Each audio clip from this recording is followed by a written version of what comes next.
Australia's biggest military deployment since World War II is now well underway. And the good news is that so far the International Peace Force has met no resistance.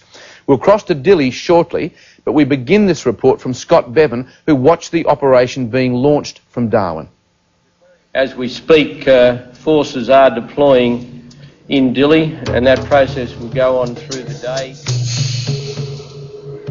There is, I guess, an air of anticipation mixed quite properly with some cautious anxiety. Oh, well, it's horrible because there are people going out there, isn't it? For Australians, today has conjured up extremes of emotions. Pride that our forces are at the helm of the peacekeeping mission into East Timor, and fear as to what awaits them over the coming days and weeks. And nowhere have those feelings been more evident than in Darwin, where locals watching the military build-up in their city have been haunted by one reoccurring question. Are they going to come back? No. I think we all think that. Well, I think that way, and I think a lot of other people do too.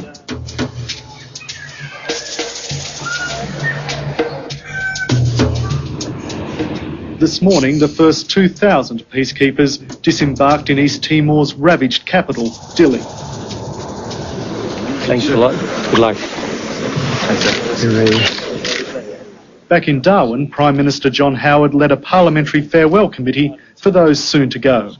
I can assure all of you that you go with the good wishes, the prayers, the thoughts and the understanding and the total support of all sections of the Australian community. And with those wishes signed on a brigade flag.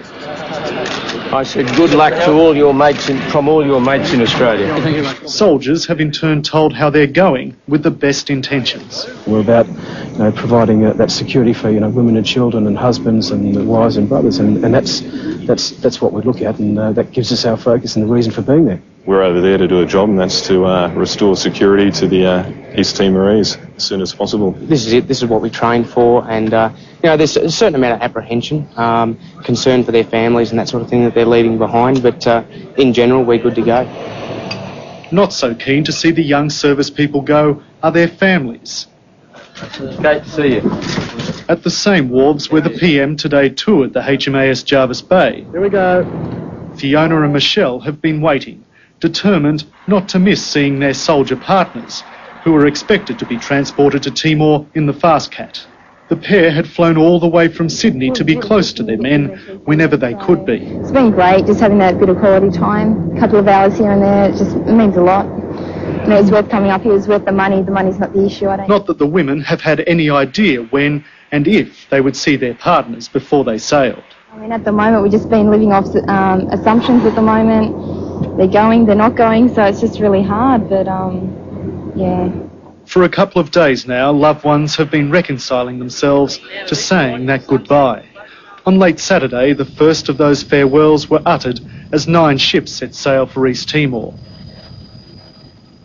Elsie Anderson from Alice Springs was seeing off a friend on the HMAS Adelaide. Oh, I just feel sad. I'm wondering what might happen to them.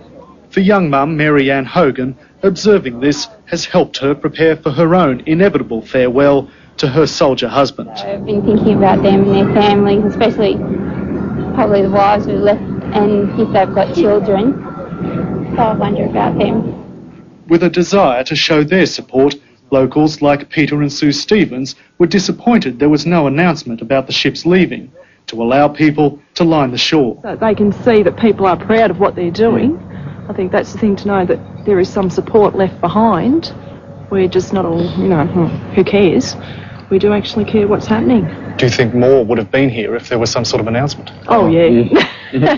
Definitely. While an expected 3,500 peacekeepers will assemble in East Timor over the coming days, family and friends will be waiting for just one thing to come back over the ocean, and that is word from their loved ones. Prime Minister Howard has told troops today that all Australians will support and understand those waiting back home, and he's indicated he knows what they're going through.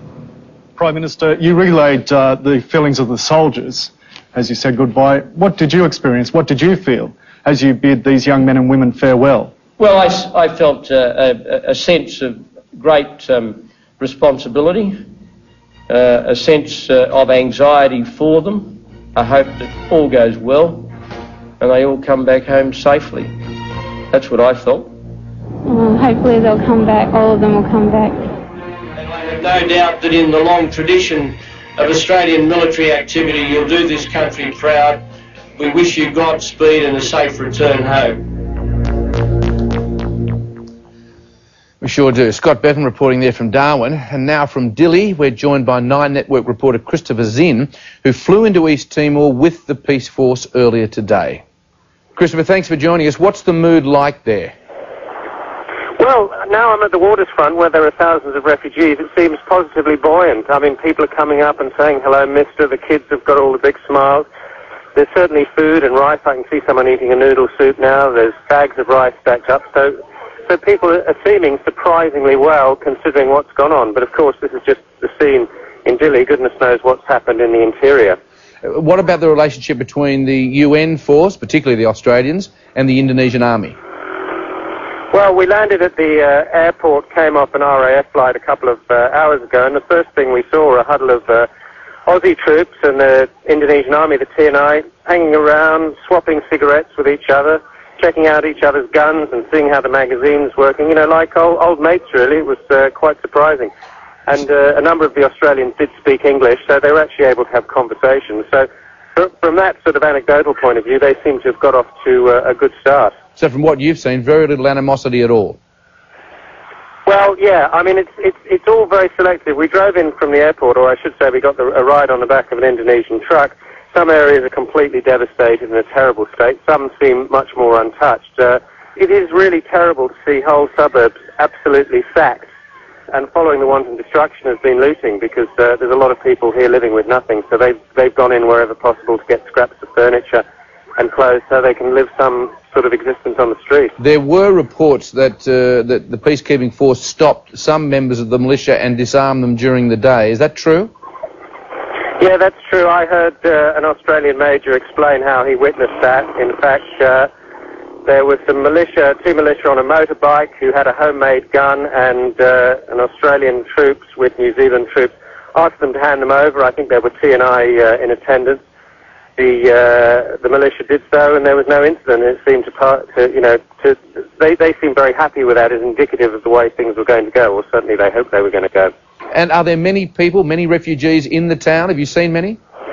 Oh, yeah, thousands. I mean, I'm just followed by about 12 kids now saying the standard hello, mister, all with big smiles.